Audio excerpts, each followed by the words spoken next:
Masih ingat kan ya kemarin ada OLS, ada fixed effect, ada random effect. Nah, ini karena asumsi klasik base-nya itu adalah OLS, ordinary least square. Nah, saya share screen ya.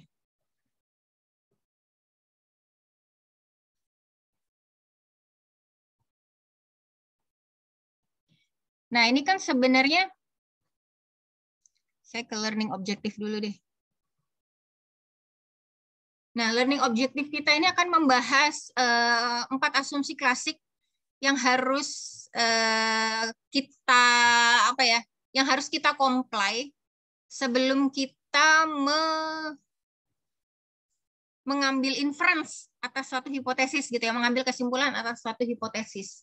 Nah, kalau 4 asumsi ini tidak terpenuhi, inferensi kita itu percuma gitu. Nah, sebenarnya waktu kita kemarin belajar tentang linear regression, yang harus dipenuhi kan 10 asumsi ini kan ya. Cuma kalau kita singkat, 4 asumsi tadi itu sebenarnya juga sudah memenuhi setidaknya itu 10 asumsi ini. Kalau kita mau breakdown one by one. Masih ingat kan ya? Udah pernah ngelihat ini kan? Masih ingat kan? Di pertemuan after UTS. Masih ingat kan bentuk ini? Ada 10 asumsi. Nah, cuma yang untuk multiple regression, kita akan melakukan pengujian untuk membuktikan bahwa kita tuh comply ke 4 asumsi di multiple regression. Nah, asumsi pertama itu asumsi yang nomor 10, yaitu normality assumption. Jadi, kita harus mengasumsikan bahwa errornya, U-nya itu, berarti kan di sini Y, IT sama dengan beta 1 ditambah beta 2 XIT ditambah beta 3 XIT ditambah UIT ya. Nah, ini terdistribusi secara normal. Nah, ini kalian bisa baca di Gujarati gitu. Kenapa sih errornya itu harus terdistribusi dengan normal? Karena kan di sini U ini, kalau saya bilang error itu kan sebenarnya residual. Nah, kalau kita lihat secara lebih dekat, ini itu kan sebenarnya juga semacam variabel X lain, yang unobserved gitu kan ya, yang nggak kita masukin ke dalam model gitu. Nah, harapannya ya ini residualnya itu terdistribusi dengan normal. Nah, kemudian di sini kalau kita pernah belajar ini nih, central limit teorema. Masih ingat nggak central limit teorema? Masih ingat nggak central limit teorema?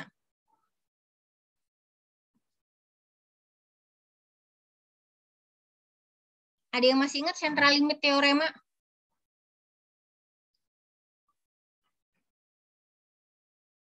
Ada yang ingat nggak? Central limit teorema. Halo? Waktu kita belajar distribusi normal. Yang di tengah ya, Bu. Yang puncaknya. Yang pas tengah. Ingat, Bu. Yang mana? Yang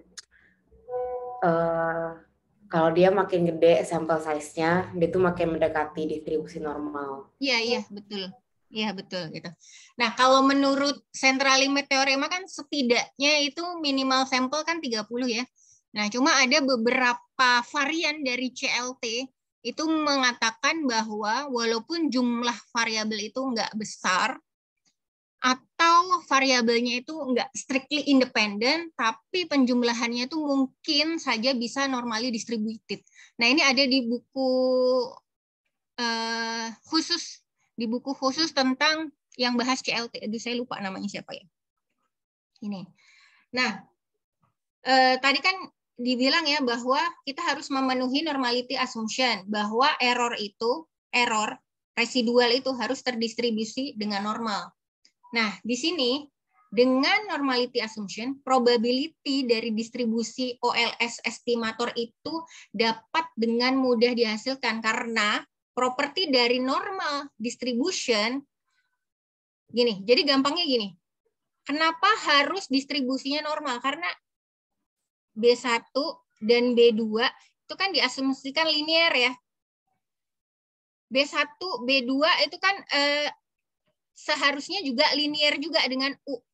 Nah, kalau ininya semua linear, kan dia dapat dengan mudah mengestimasi B1 maupun B2. Gitu. Ini bahasanya statistik banget ya. Kemudian di sini normal distribution is comparatively simple distribution involving only 2 parameter. Sebenarnya intinya distribusi normal tuh gini. Rata-ratanya itu kan sama dengan apanya? Mean sama dengan ini ya, variansnya. Masih ingat kan? Ketika rata-rata sama dengan modusnya, terus sama dengan standar deviasinya kalau nggak salah. Gini.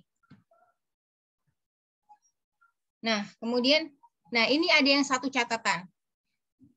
Kalau data kamu kecil, kalau sampel kamu kecil, memenuhi asumsi normalitas itu sesuatu yang krusial, sesuatu yang wajib. Gini. Dibilang yang kurang dari 100 observation. Nah, tapi kalau sampel kamu besar, normality assumption itu tidak very crucial. Karena apa? Karena kita kembali ke sini. Kembali ke prinsip CLT. Jadi semakin besar jumlah sampel, itu asumsinya semakin mendekati normal. Itu normality assumption. Nah, lalu bagaimana kita mendetek apakah residualnya itu normal atau enggak? Itu banyak caranya. Banyak tes-tesnya, SK-tes, Jark-Bera-tes, histogram. Kita langsung ke contoh aja ya. Saya masih pakai data yang kemarin. Nah, kita akan melihat apakah residual dari data kalian itu terdistribusi dengan normal atau enggak. Kita pertama lakukan regresi dulu. Ini harus, karena yang mau kita cek distribusi normalnya kan residualnya. Nah, residual itu didapat ketika kita sudah melakukan regresi. Nah, regresinya itu harus regresi OLS. Kemarin apa aja ya variabelnya ya? Leverage, apa aja ya? ROA, size, big four, terus comin ya, comdit, sama TDK. Nah, ini. Nah, ketika kita sudah melakukan regresi, kita capture residualnya. Caranya mengcapture residual itu gini, predict. Maaf, Bu. Kenapa? Masih share screen-nya PPT, Bu. Astagfirullah. Iya, maaf.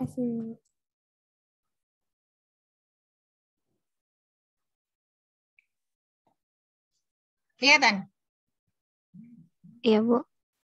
Sebentar, saya share screen semua aja kalau gitu.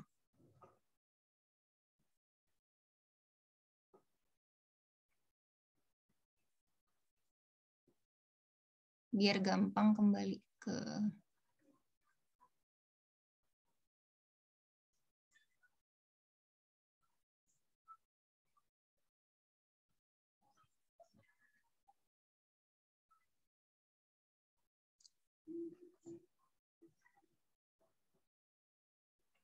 Ini kelihatan? Sudah kelihatan? Sudah, Bu. Nah, saya masih pakai data yang kemarin ya. Nah, untuk mengecek residualnya, errornya itu terdistribusi dengan normal apa enggak, yang harus kita lakukan pertama adalah ini ya, regresi. Karena setelah melakukan regresi baru bisa kita tangkap, baru bisa kita capture residualnya. Nah, untuk mengcapture residual, ini kita pakai komen predict, kita predik residualnya. Misalnya mau kamu kasih nama apa? Misalnya residualnya mau dikasih nama error gitu ya. Ini penamaan aja. Error, terus koma residual. Karena yang mau kita predik itu residualnya. Predik error residual. Nah, nanti ini kelihatannya di data editor. Di data editor ada variabel baru namanya error. Nih, udah masuk ya. Nah, kemudian setelah itu baru kita tes normality dari residualnya itu pakai SK-test deh. SK-test itu squamous kurtosis test ya. SK-test error. Nah, nih keluar hasilnya. Hasil probability value-nya chi-square-nya 0,000. Kalau kita lihat H0-nya itu apa? Nah ini, H0-nya adalah normally distributed, H1-nya not normally distributed. Berarti kalau chi-square-nya segini, reject H0 or do not reject H0.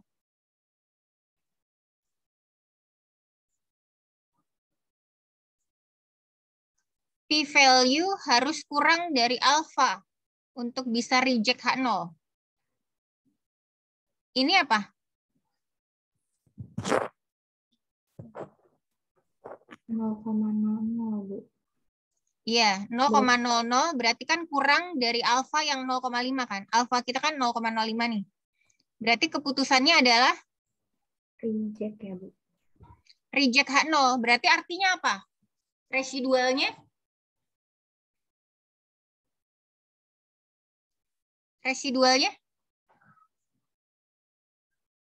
Not normally distributed ya, Bu. Iya, betul. Residualnya not normally distributed. Nah, lalu apa yang kita lakukan? Kalau residualnya not normally distributed? Nah, ada beberapa hal. Ini kok saya nggak masukin ya remedial. Beberapa cara yang bisa kita lakukan untuk mengatasi ini gitu. Salah satunya adalah check outlier. Nah, jadi walaupun ya nanti pertama-tama yang kalian lakukan ketika kalian dapat data, itu yang pertama cek dulu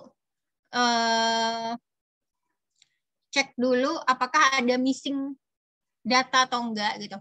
Kalau ada missing data berarti ditambal gitu ya, dicari sampai dapat, kecuali dia emang not available.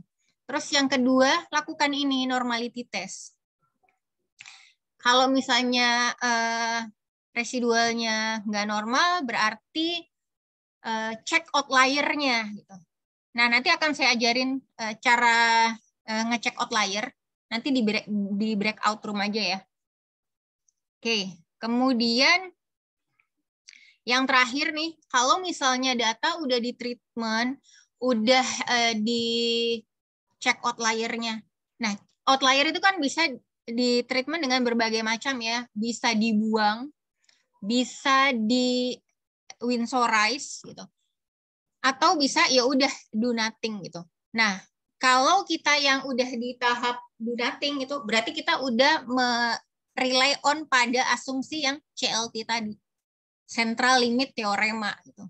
Whatever the result tentang normality test, kita udah berpegang pada asumsi CLT. Ya udah mau gimana lagi, data udah saya rapiin, data udah saya treatment, outlier-nya udah nggak ada, tapi ketika ini residualnya nggak normal, ya udah kita pakai asumsi yang terakhir yang CLT itu. Pokoknya semakin banyak sampel, data itu sudah mendekati distribusi normal. Gitu. Bisa dipahami? Bisa?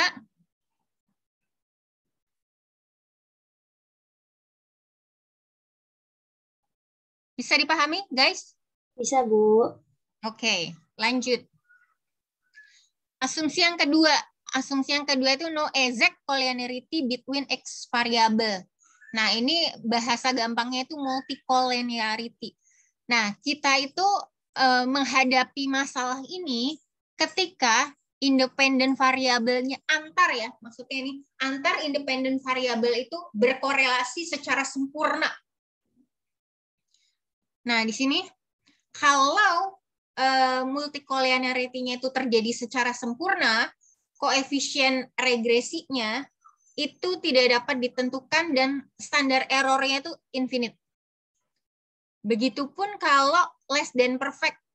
Jadi agak gede gitu ya. Nah, ini disebut perfect itu kalau nilainya, kalau koefisien korelasinya itu more than 80. Tapi beberapa literatur ada yang bilang 70, ada yang bilang 80. Kalau mau konservatif ya 70 gitu ya. Cuma kalau di Gujarati 80 itu sudah disebut perfect collinearity. Nah, kalau ini agak perfect nih, less than perfect, regression koefisiennya itu mungkin masih bisa ditentukan. Tapi dia memiliki standar error yang besar gitu. Kalau standar errornya besar kan kelayakan dari model regresinya itu dipertanyakan gitu ya. Jangan-jangan koefisiennya itu nggak precise atau nggak akurat. Gitu. Nah, kenapa ya bisa ada multi-call gitu? Kenapa antara X1 sama X1 dengan X2 itu ada hubungan yang perfect gitu? Kenapa gitu? Nah, dicek gitu cara kalian mengambil data.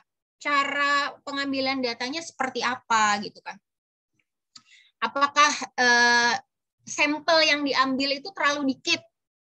Itu salah satu penyebab multi-call. Kemudian ada lagi nih, constraint in the model or in population being sample. Emang keterbatasan modelnya gitu ya. Kayak misalnya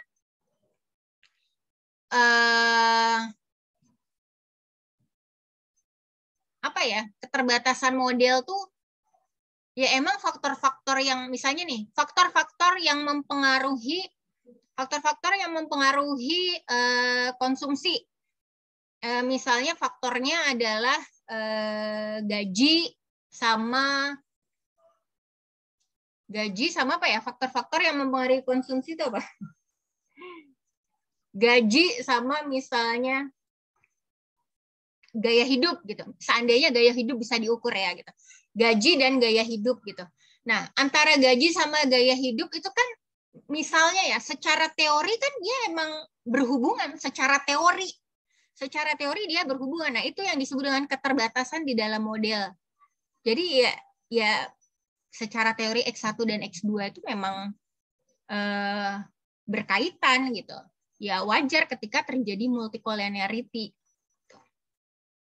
Kemudian sumber dari multicollinearity yang lain adalah di model spesifikasi.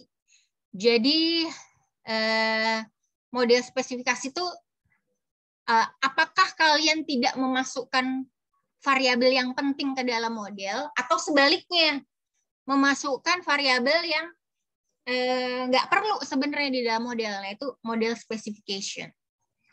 Kemudian yang ini, sumber dari multicollinearity adalah over-determined model. Jadi faktor-faktornya banyak, X1, X2, X3, sampai X sekian, tapi sebenarnya sampelnya dikit, observasinya dikit. Nah, gitu. Jadi hampir sama ya, ini yang poin 4 sama poin 1, lebih ke sampel yang sedikit. Nah, konsekuensinya apa kalau model kamu itu tidak memenuhi asumsi ini? Gitu. Modelnya ya ini, meskipun Blue, masih ingat kan Blue kan? Best linear unbiased estimator gitu. Meskipun Blue Tapi di sini estimatornya OLS itu punya large varian. Kalau variannya besar kan inefficient ya. Kemudian estimasinya untuk membuat yang precise itu akan lebih sulit.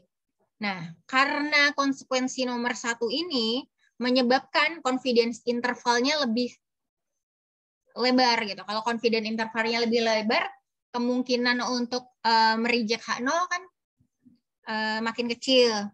Ya sama aja, kalau kemungkinan untuk mereject H0 makin kecil kan kemungkinan signifikan juga makin kecil. Gitu. Nah, kemudian ya, konsekuensi lain di multicollinearity, meskipun T-ratio-nya T-ratio di 1 atau lebih dari 1 koefisien cenderung nggak signifikan, R-square-nya si R-square-nya ini, pengukuran goodness of fit-nya mungkin bisa aja sangat tinggi. Gitu. Nah, kemudian di sini OLS estimator dan standard error-nya bisa sangat sensitif untuk perubahan di setiap perubahan di data. Jadi kamu perubahan data dikit aja, perubahan standar error-nya gede. Gitu. Perubahan data dikit aja, OLS estimatornya tuh berubahnya berubahnya gede gitu. Jadi kayak nggak so very sensitif ya. Jadi kayak nggak konsisten gitu. Nah, lalu bagaimana cara mendetek multicollinearity? Nah, ini kalau manualnya kita bisa lihat dari ininya. R-square-nya tinggi, tapi yang signifikan di masing-masing variabelnya itu dikit. Gitu. Kemudian kita bisa mengukur dari hyper correlation among regression. Nah, ini bisa pakai COR ya, COR di Stata. Nah, ini ukurannya kalau koefisiennya dia lebih dari 0,8. Kalau lebih dari 0,8 itu dideteksi sebagai perfect multicollinearity. Atau dengan cara yang terakhir pakai VIF. Variance inflation factor, nilainya nggak boleh lebih dari 10. Ada literatur yang maunya 5. Kalau kita pakai yang 10 aja udah oke. Kita coba di Stata ya. Nah, untuk melakukan VIF ini, kita harus melakukan regresi biasa dulu. Regresi biasa baru bisa VIF. Nah, ini. Nah, kalau dilihat dari VIF-nya per variabel kan aman ya, masih kurang dari 10. Berarti ini aman nih, modelnya tidak mengalami gejala multicollinearitas. Kalau mau lihat yang pairwise tadi, coba kita lihat pairwise ya.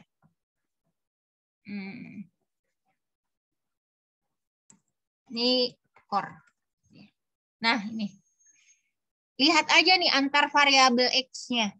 Antar variabel X-nya kan ini misalnya size sama ROA 16% aman.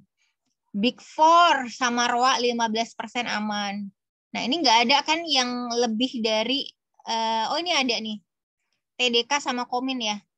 TDK sama Komin 82. Kalau secara pairwise, TDK sama Komin ini ada multi-call-nya. Tapi kalau di VIF, aman dia. Ini aman nih kalau pakai VIF. Tapi kalau pakai core, TDK sama Komin nih kelihatan. Ada high multicollinearity. Gitu. Nah, lalu ketika kita sudah bisa mendetek, bagaimana cara mengatasinya? Mengatasi multicollinearity ini do nothing. Ya udahlah, mau digimanain lagi. Emang teorinya gitu ya. Ini kalau udah sesuai teori nih, teorinya gitu. Cuma kan kalian memahami ya konsekuensinya ya. Tadi konsekuensi yang terjadi jika ada multi-call gitu. Ini jadi kayak trade off gitu ya. Di satu sisi do nothing karena emang teorinya gitu, tapi di satu sisi ada konsekuensi. konsekuensi tadi kan yang perfect multicollinearity. Nah, terus cara lain adalah beberapa cara ini rule of thumb procedure. Ya udahlah ya, ini a priori information. Teorinya gimana sih? Teorinya gimana? Kita kembali ke teori gitu. Memungkinkan nggak variabel ini yang multicolor ini di take out gitu? Kalau di take out, kalau misalnya dia variabel penting, nanti bisa masalah specification bias tadi gitu. Kemudian, nah ini data panel adalah salah satu cara untuk mengatasi multicollinearity dengan kita mengcombine cross section sama time series. Nah, kemudian kita bisa mendrop variabel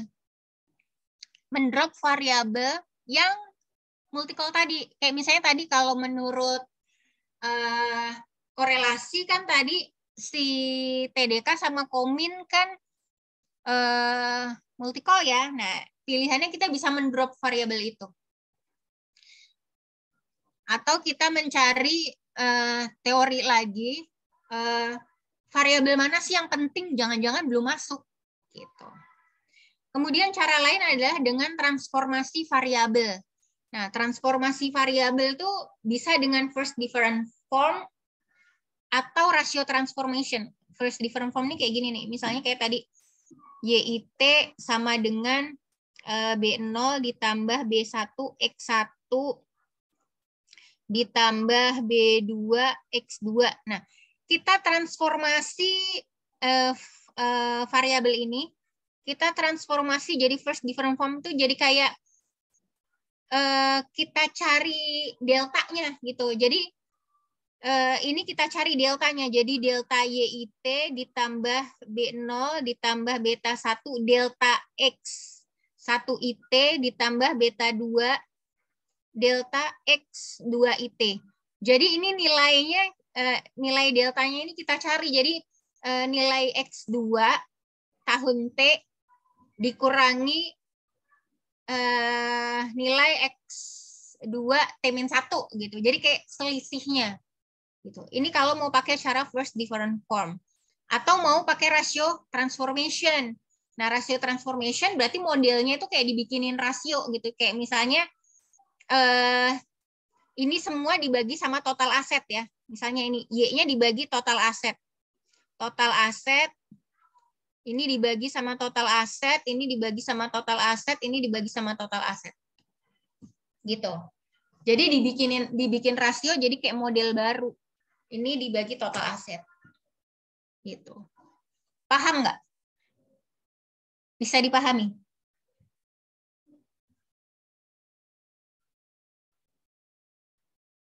Halo?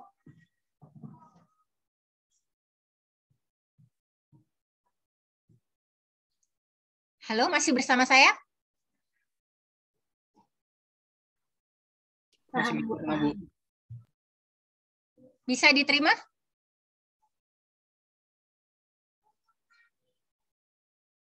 Bisa diterima? Amin. Amin, Bu. Oke, nah nanti kalian pasti akan menemui hal-hal seperti ini, Bu. Ini multi-call diapain gitu. Ya ini cara-caranya. Terus cara yang terakhir, nambah data.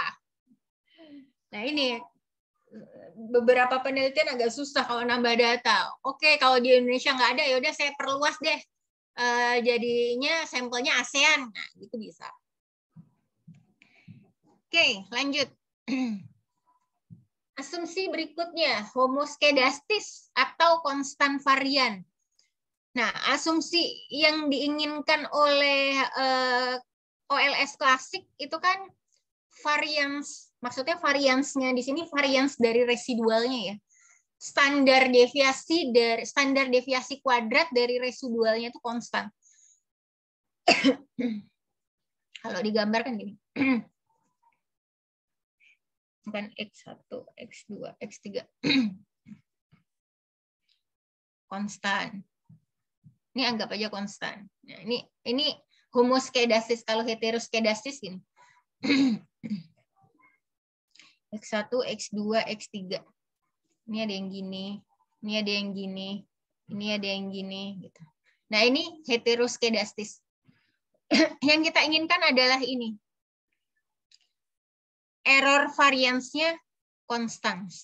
Nah, apa yang menyebabkan error variannya itu nggak konstan? Apa yang menyebabkan? Ya mungkin ini adanya outlier.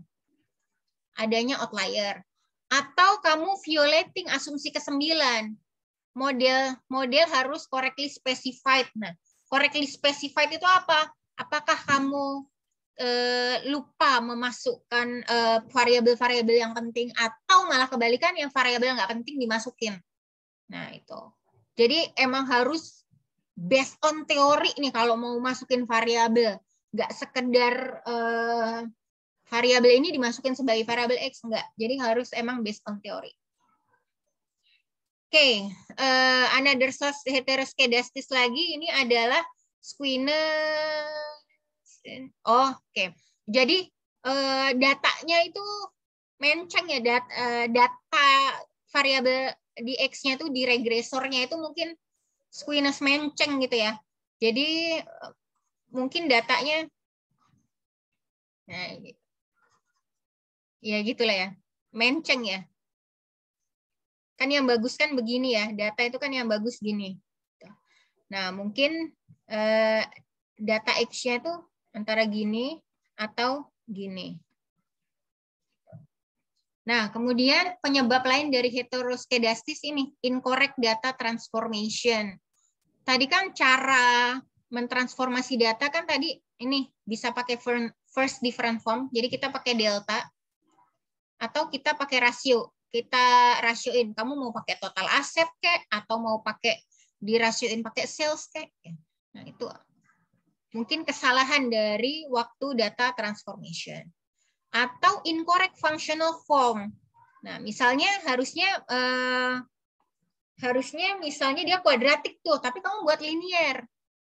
Misalnya Y sama dengan B1 plus B2X. Harusnya misalnya gini. Tapi kamu buatnya linear. Y sama dengan B1 ditambah B0X gitu. Nah, mungkin kesalahan di functional form. Nah, lalu bagaimana? Sebelum kita ke konsekuensinya, bagaimana cara kita mendetek heteroskedastis? Paling gampang pakai Godfrey test ya. Kita lihat di Stata.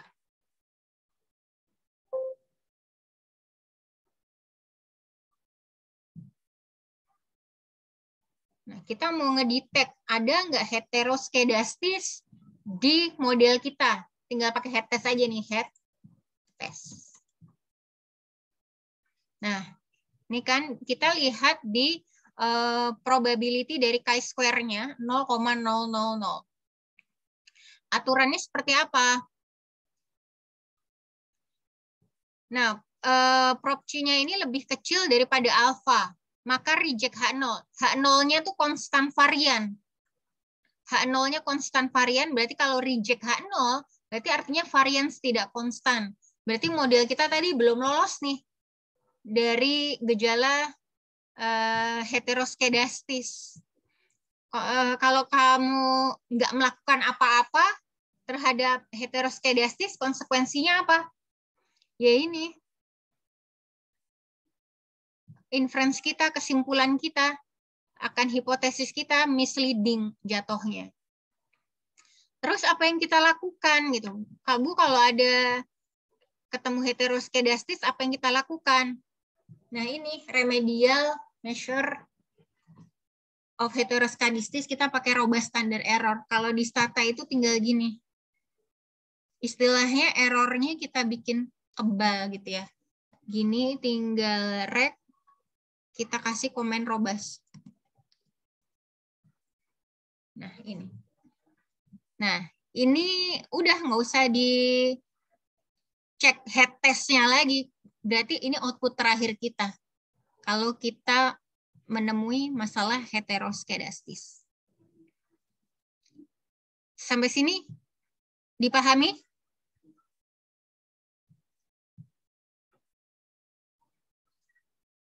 Halo?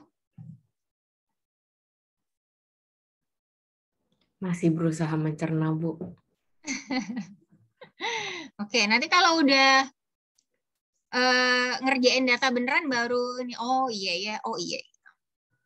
Nah, ini asumsi terakhir yang harus dipenuhi. Asumsi kelima. Tidak ada autocorrelation antar disturbance, antar residual. Nah, autocorrelation itu kan pada dasarnya hubungan antar anggota observasi. Kalau di time series berarti antar waktu, kalau di cross sectional berarti antar individu gitu. Nah, konteksnya ini, konteks di autokorelasi yang di classical linear regression itu nggak boleh ada hubungan antara residual, antar waktu, dan antar individu. Gitu. Nah, sebenarnya ini agak susah ya. Agak susah karena agak bagaimanapun data keuangan tahun ini dipengaruhi data keuangan tahun lalu gitu kan. Cuma emang agak susah nature dari data keuangan kan kayak gitu kan. Nah, penyebabnya apa? Penyebabnya ini salah satunya adalah specification bias. Ya kayak tadi specification bias tuh kamu lupa memasukkan variabel yang penting atau mungkin memasukkan variabel yang justru nggak penting. Atau salah functional form tadi, salah yang harusnya linear, tapi kamu misalnya jadi apa tadi kuadrat ya, kuadratik gitu. Kemudian sumber lainnya yaitu manipulasi data. Kalau kamu manipulasi data bisa menyebabkan autokorelasi. Konsekuensinya apa? Gitu. Konsekuensinya walaupun kehadiran autokorelasi itu di OLS itu bisa dikatakan unbiased, konsisten, dan asymptotical normally distributed, tapi nggak lagi efisien. Jadi pengujian di T, F, atau chi-square-nya itu nggak bisa diterapkan. Jadi percuma ya, percuma gitu. Nah, that's why apa yang harus kita lakukan ketika kita menemui autokorelasi, autocall. Pertama kita tes dulu, ada nggak autocall? Nah, ngetesnya kita pakai XT serial nih. Bisa macam-macam ya, bisa macam-macam. Pakai Durbin Watson bisa, Bruce Godfrey bisa, pakai Woolrich bisa. Nah, saya biasanya pakai yang ini Woolrich yang XT test, XT serial. Tinggal masukin variabelnya aja. Oke. Ini ya. Ini saya ganti XT serial. Coba bisa nggak ya? XT serial. Nah, ketemu nih hasilnya segini, 0,000. Berarti artinya apa?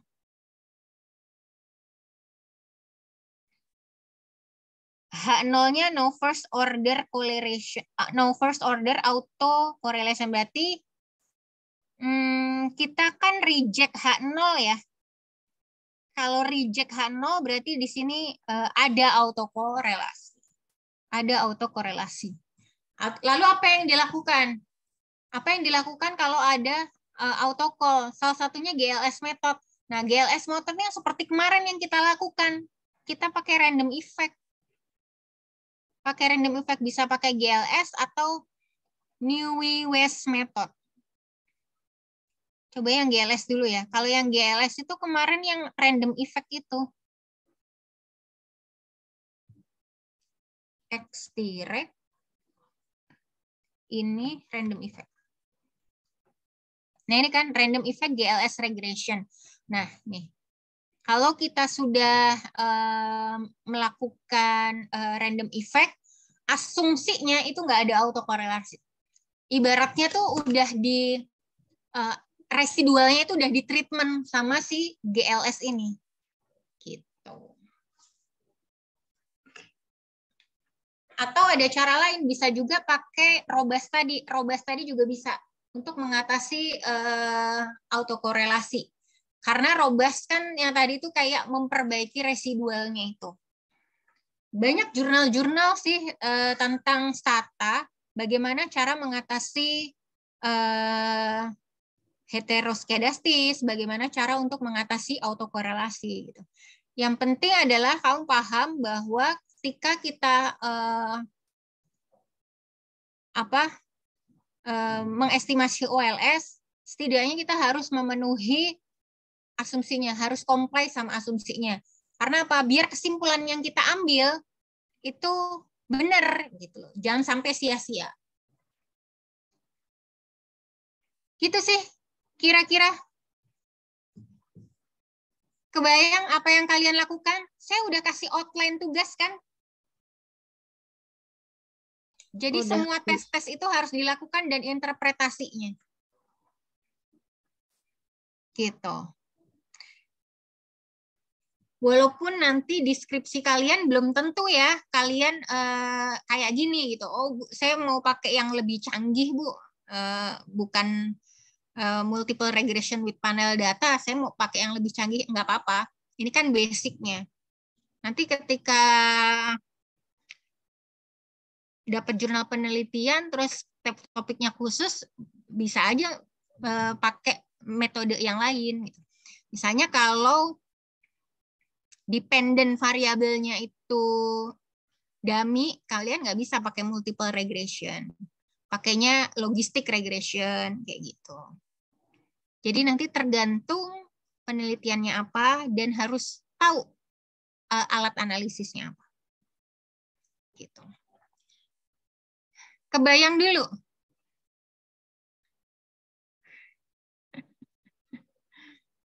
Kebayang dulu nggak?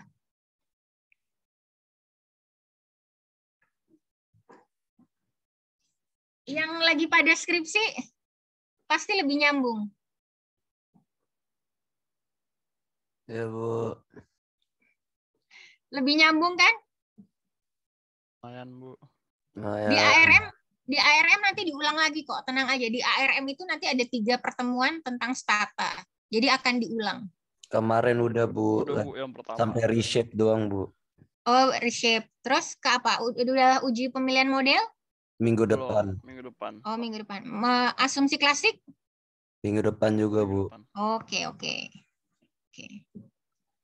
Berarti udah agak lebih nyambung kan ya kalau udah relate. Oh, ini saya udah punya data, kira-kira data saya mau diapain, itu biasanya lebih relate. Gitu. Nah, sebenarnya kalau mau agak lebih advance lagi, ada satu asumsi lagi. Tapi nanti aja ya. Saya ajarinnya kalau pas skripsi aja. Ada satu asumsi lagi, yaitu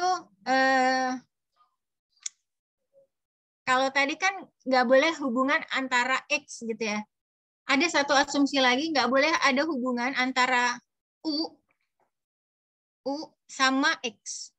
Jadi antara residual sama X itu nggak boleh ada hubungan. Itu namanya nanti kita namakan endogeneity test gitu. Nah, cuma memang nggak semua penelitian pakai endogeneity test. Nanti ketika kalian menemui, oh harus melakukan endogeneity test, nanti kita diskusi aja waktu tugas akhir. Gitu ya. Ini yang basic dulu. Silakan, kalau ada yang mau ditanyakan.